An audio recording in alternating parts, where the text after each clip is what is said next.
Belasan warga binaan wanita di Lembaga Permasyarakatan Kelas 2A Loksmawe, Provinsi Aceh, berarti membuat tas untuk dijadikan souvenir atau cenderamata.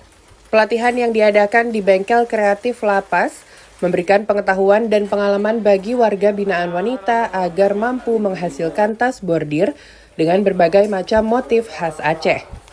Ketika selesai menjalani masa hukuman nanti, mereka diharapkan sudah memiliki keterampilan untuk berwirausaha.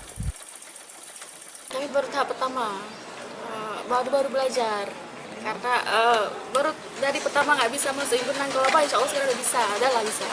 Nggak terlalu banyak kayak ini yang di depan nih Pak. Yang kayak ini produk yang kami buat. Pelatihan keterampilan ini merupakan program dari pengelola lapas untuk membina penghuni lapas agar bisa mandiri dan percaya diri saat mereka kembali ke tengah-tengah masyarakat. Setelah menjalani masa pidana, barangkali dapat mengembangkan usaha sendiri atau industri home bagi keluarganya untuk menambah penghasilan bagi keluarganya.